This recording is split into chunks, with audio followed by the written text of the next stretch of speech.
Welcome to Unplanned and Untold, a podcast that dives into the real-life, unexpected twists of facing an unplanned pregnancy in college. Join us as we listen to the unplanned and untold stories of those who have overcome the odds in order to achieve their goals.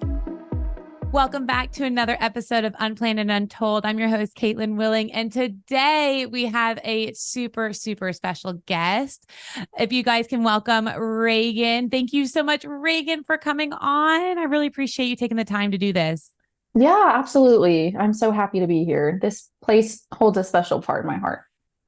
It's so wild to see you because our viewers don't know this, but you actually were a baby steps student mom with us.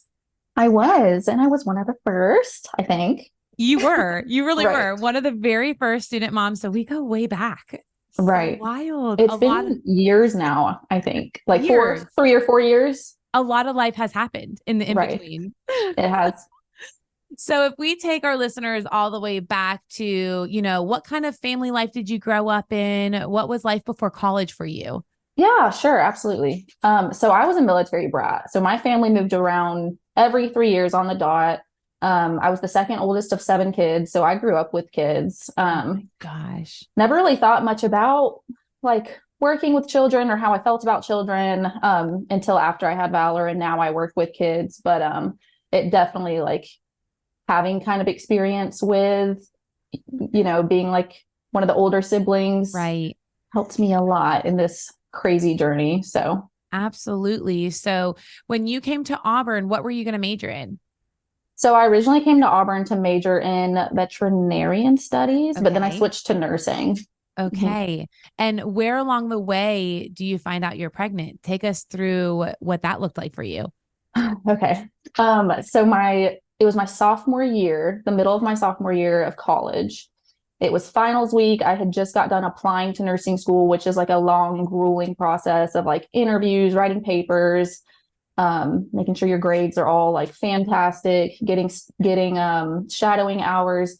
So I had just gotten done with my interview portion, had just closed up the process of applying to nursing school, and I was in the middle of finals, and I was taking like some pretty intense finals, like anatomy and physiology 2, chemistry, microbiology finals. And I just remember not being able for the life of me during finals week to stay awake. Like, I just couldn't stay awake. I was supposed to be pulling these all-nighters and I couldn't do it.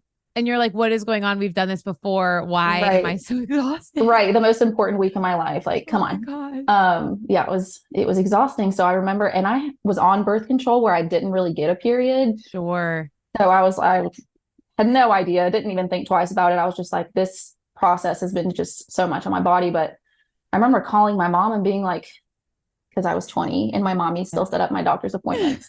So I was like, can you set me up a doctor's appointment and like check my vitamin levels, and like my thyroid's probably messed up.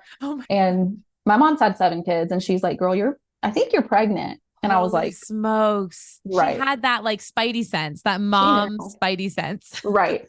And at the time I had a 3-year-old brother. So she like was fresh out of it.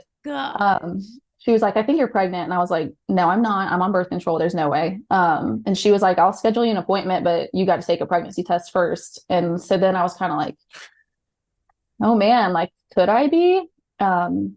And so me and Valor's dad were dating at the time. We had been together for about a year, I think. Okay. We had met at my job in college, which was at this restaurant called Island Wing Company. Shout out. Love it. Shout out. Best wings in town. They really are. And so he was a cook and I was a waitress. We met there, dated for a year.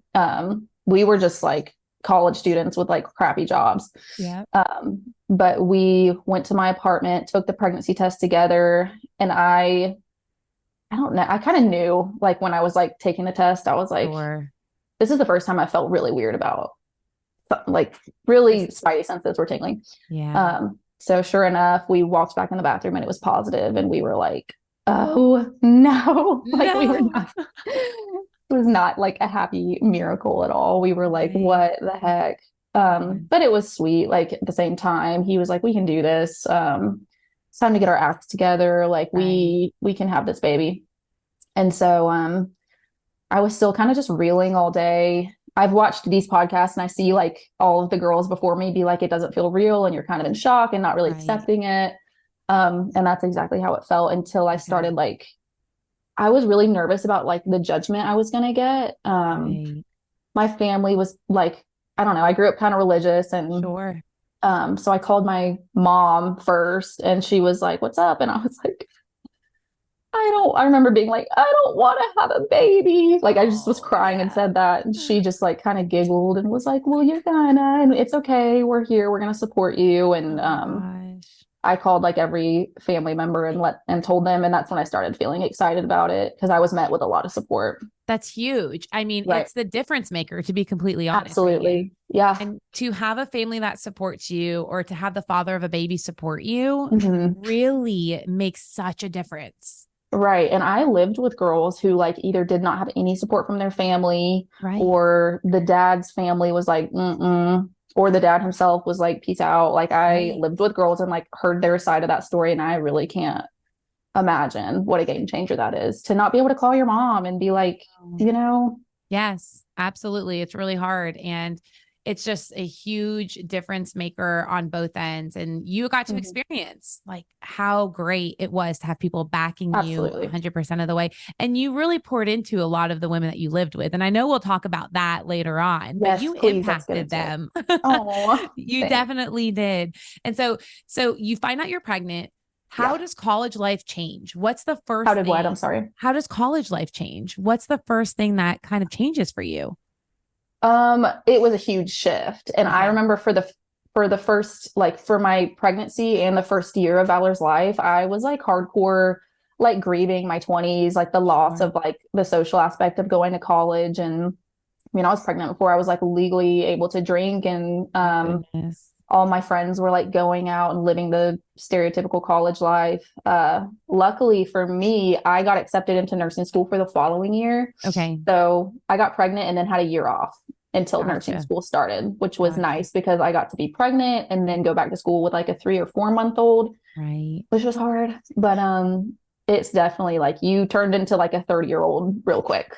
You were not like a normal college student. So socially, that was really challenging for me. I felt like I just like lost a lot of friends. They just couldn't relate, and it's no one's fault. They just couldn't relate Right. to me anymore. Absolutely. But once I, went to baby steps and there were girls there my age that were going through the exact same thing. We were focused on our babies and our studies and baby steps like team members were supporting that and um, really just like nourishing that student mom struggle and helping us keep the focus and supporting the like the lifestyle of Sure. just like studying your butt off for your baby and like Sure. yeah. How did you originally find out about baby steps? So I originally was like moving back to Auburn without a plan. I was going to move in with like my 19-year-old sister and her friends who were still like partying and being college students. And here come me and my baby. And we're like, hey, can we crash here? And so the first week, I quickly was like, this is not going to work. I don't know what I'm going to do. Because Valor's dad, Bobby, still lived in Atlanta. So then our next plan was, well, I'm going to live in Atlanta and then I'm going to commute to school every day. Oh my gosh. I And can that really was my imagine. plan. I called all of my nursing professors and was like, is this feasible? Do y'all think this is doable? And they were like, ugh. Like some of them were like, I don't know about that. Like with a baby and driving 2 hours, I don't. So I was kind of stuck. And then a girl messaged me who her sister-in-law, it was Caroline Ritchie, and her sister-in-law had been a baby steps girly. And she was like, have you Yeah. heard about this program? It's really awesome. And I was like, I guess I'll look into it, but it just doesn't sound, it sounds too good to be true because it really is. So then I reached out to Sarah. We set up a meeting. I came to the house and met everyone, and she just talked to me about like what it would look like, what moving in would look like. Um, and I really had no plans of like being like a part of baby steps until I like walked through those doors and I was like, this is real. Like I can really do this. And it's really one of a kind. And like, I'm so very lucky to have gone to Auburn and have that resource there for me. Oh, Um, I But yeah. remember hearing about you being pregnant from Caroline Ritchie, which is crazy. I remember Mhm. her sitting in my living room and saying, there's another nursing student. And I know she's pregnant and I need to tell her about baby steps. I'm like, girl, you better tell her about baby Yeah. steps. And she did. And I really didn't take her that. I don't know why I didn't take her seriously. I was like, there's got to be a catch here. So I was like, Right. I'll entertain it. I'll go like meet them, like Yeah. see what it's all about. And I remember walking out of those doors and getting in my car and just like sobbing and calling Valor's dad and just crying and being like, this is like really going to work out for us. It's going to be okay. Like Yeah. I can do this. And Valor was only a few months old at the time, correct? Yeah. He was like 3 or 4 months old. Oh my gosh. I really didn't have a plan. I just knew I was going to, like, I had to go to school. You were going to figure out a way. Yes. And baby Exactly. steps gave me that way. Absolutely. That is huge. So walk me through being in nursing school and the demands of being in nursing school. I mean, y'all had clinicals. Yeah. Your plate was so incredibly full on top of being a mom to Valor. Right.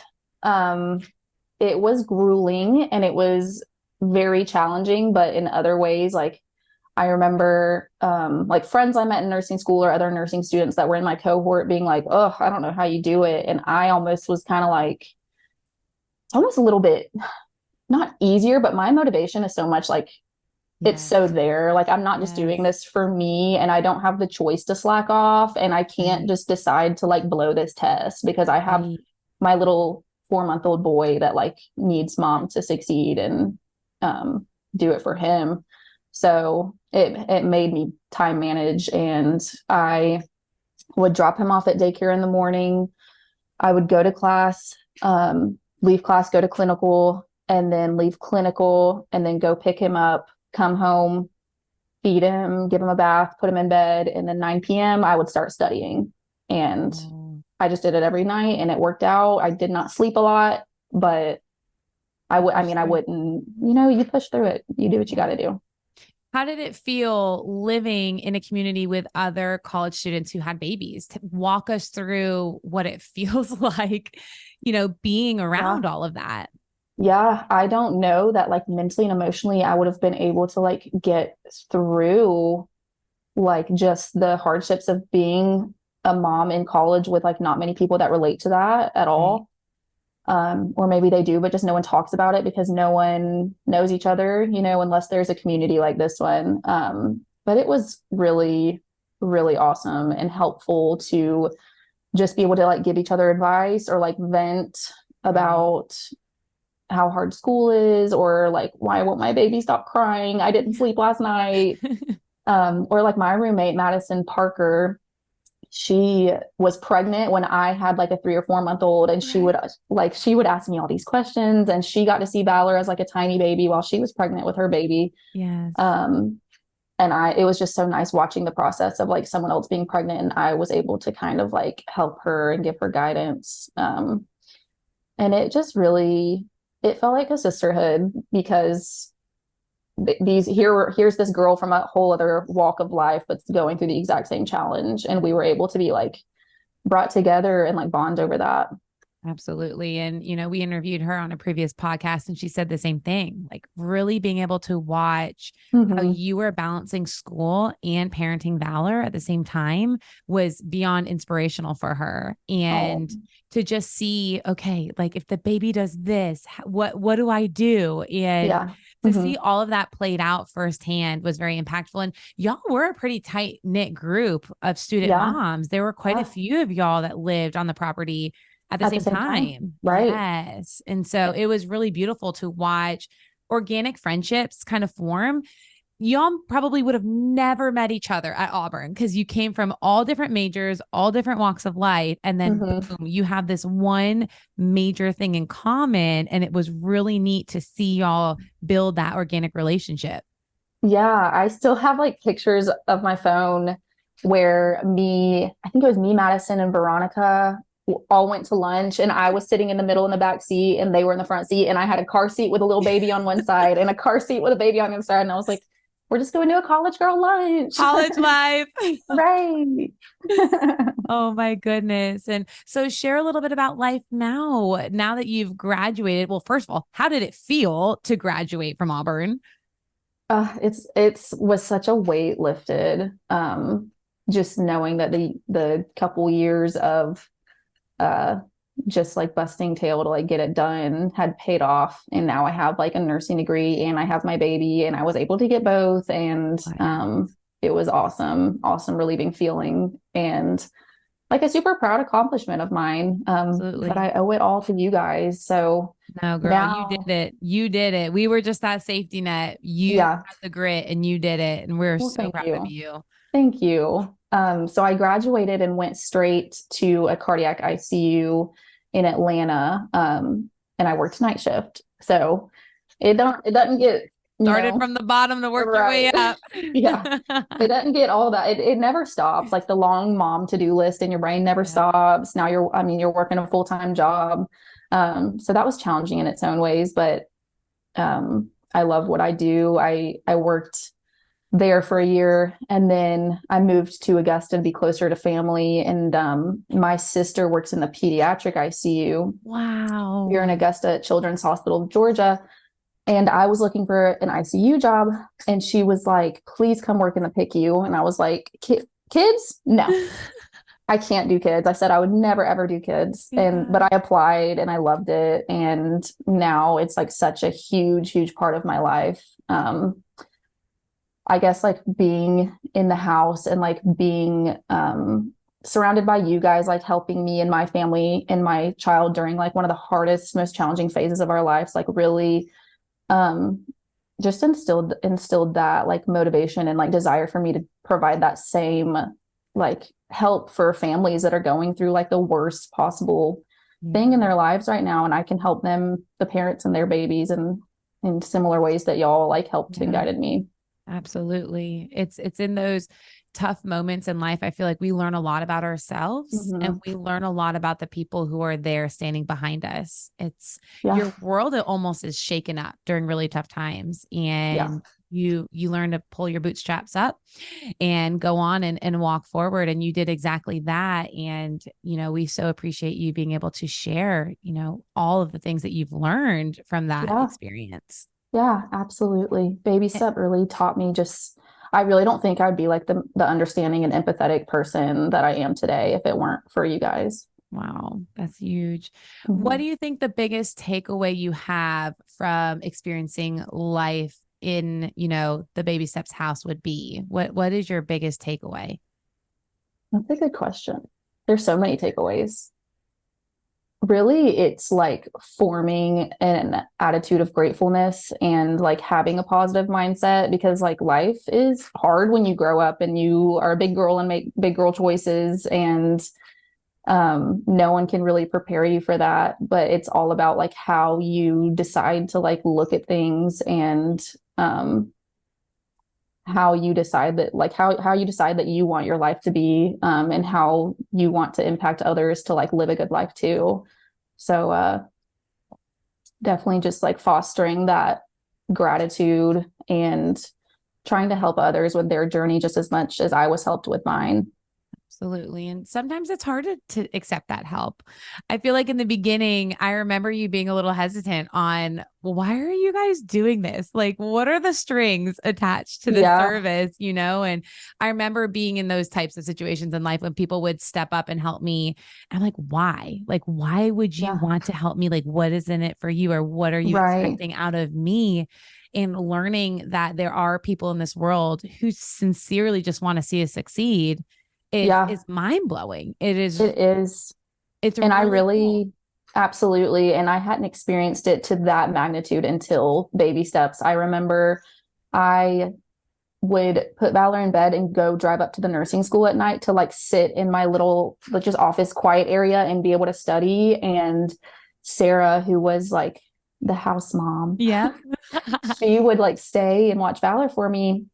And then a few weeks after doing that, that was just exhausting for both of us. And her and Hannah and you like created this like beautiful little like study for me in one of the back rooms. And like you guys just like made that for me so that I wouldn't have to drive, and like so that I would have like a safe, quiet place to study. And I remember just being like, wow, like if I needed it, it was provided. And y'all really accommodated in any way you could. Like even for like my emotional and like mental needs, like y'all provided therapy. We did grocery shopping, diapers, daycare. Like if it was there, if it was a need, it was tried so hard to like be met. And it was just out of like the kindness of your hearts and knowing that you had experienced something like that in the past, and wishing that you had that resource and wanting to like provide that for us. And that was just incredible. And I still talk about it to this day when people ask me about like being pregnant in college. And I was like, have you heard about baby steps? It's our dream to truly bring it across the nation because we're realizing these stories are not uncommon. Your story and all of these, I think we've interviewed 15 women on the podcast already. Wow. And we just keep finding out there are more and more women who've experienced unplanned pregnancies and suffered in silence. And It's time to break that silence. And it's time to step up as a community and support this population of overlooked women and children and kind of put our money where our mouth is. You know what I'm saying? Yeah, absolutely. And help them achieve what you set to achieve in the first place. No woman should have to struggle alone finding out they're in an unplanned pregnancy, and to be able to graduate and provide a life for Valor it's huge. So what we find is minimal support. I mean, we're a safety net for you and we're your biggest cheerleaders, but if we can get you to that graduation level, I mean, your future is just so much brighter than having to take a year off school or wait tables at night where your schoolwork suffers and just having like you had to do basically, right? Yes. I mean, it was a struggle. I don't know how I passed. I really, girl, I don't know how I did, but I did somehow. And I just remember thinking, man, there are resources for every other population under the sun, but there's this one category of people that do not have resources to succeed. Right. And I'm just glad that we're talking about it now and me too. It's the tabooness off of it. Right. It's so like, it's such a stigma. It's almost like women are like demonized for doing something natural, and like there's a natural repercussion for it. And like now all of a sudden it's like we're the bad guys, or it's a bad thing, or it's like a quiet thing, the no that's like pushed under the rug. And it's like, there's nothing wrong or bad about it. It's just challenging and difficult. And we're like very underrepresented and 100%. Yeah. 100%. I mean, I still to this day can remember feeling like I was wearing this scarlet letter on campus and that everyone was like, that's the girl. And meanwhile, I'm looking at a sea of college students and I'm like, y'all are all having sex too. Right. I'm the one who got caught in this. And yet, we're kind of wanting to set this population aside and say, you did something wrong and we don't support you. And that mindset has got to shift. And I'm believing in baby steps to do that, to bring a voice to these women who have suffered in silence and bring resources to them so they don't have to do it alone. Absolutely. So can I ask you a question? Sure. Let me flip the interview. Yeah, I love it. What is you guys' like game plan? Like what steps are you guys taking to try to get this program in other colleges? Absolutely. So right now we're working with University of Alabama. And I know I'm like, dang, no, but good. Such a rival. I know. They need it as much as we do in Auburn. And then University of Central Florida as well. So those two campuses are gung-ho on opening their doors. They're in the fundraising process right now. Awesome. So it's a little bit slower than what we had anticipated. And with that being said, we're also looking in other avenues of getting on other college campuses. I don't want to speak a little too prematurely, but there is another school that is saying, hey, we have like foundation money and we want to bring baby steps to our campus. And we will help you fund it through our university. Because you got to think with these universities, we are helping their student retention rates, right? Yeah. So girls are dropping out, they're leaving, they're moving home. They're struggling. Dads are dropping out. When I got pregnant, Bobby dropped out. He dropped out to put me through school. Exactly. He started working, put me through school. And then when I graduated and was working night shift, he went back to school. So It really helps with their retention rate. So it Hmm. behooves them to adopt a program like ours, which is already a well-oiled machine at Auburn. I mean, Yeah. they run seamlessly at Auburn.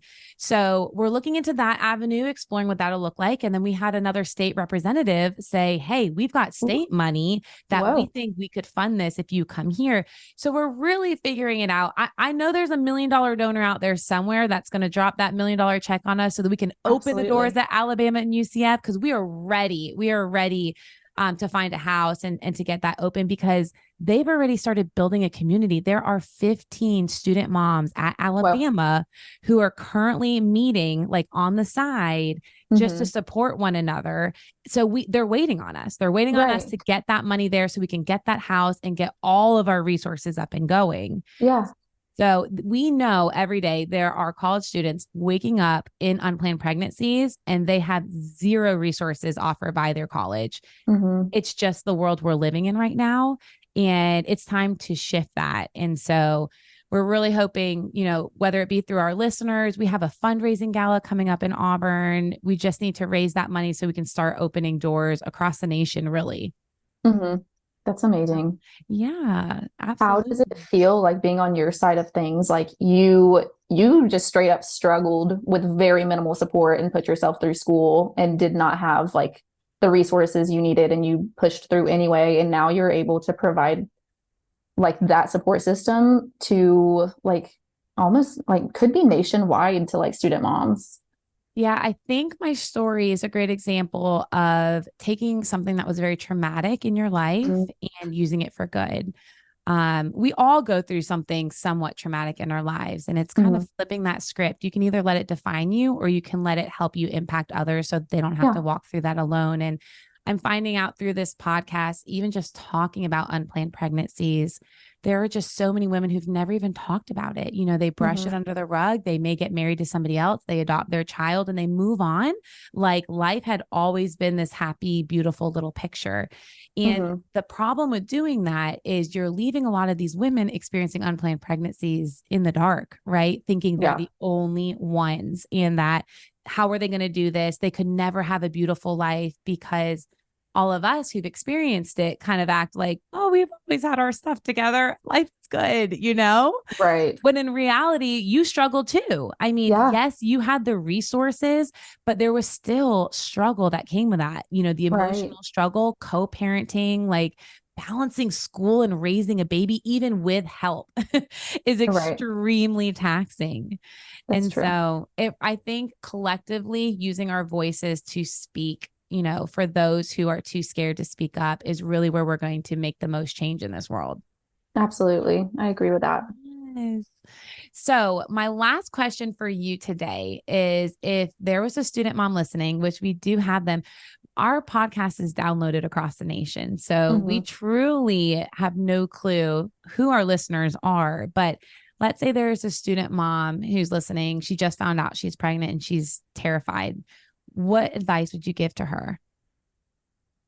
I would probably tell her it is a terrifying thing. Like it's scary. The trajectory of your life is completely changed.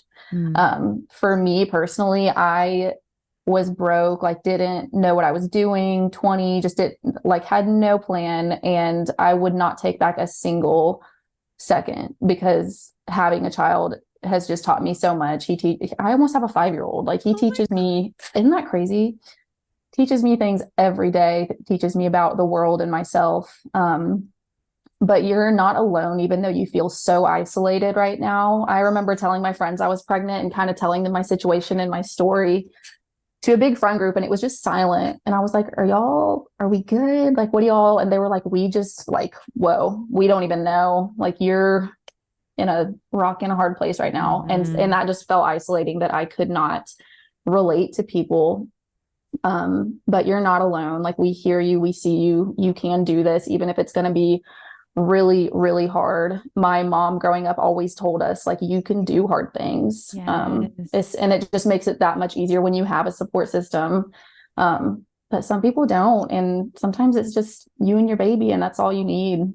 Absolutely. Well, You will forever be a part of Baby Steps history. Truly, like it's been an honor to watch your journey unfold over the years and to watch you like soar, truly soar.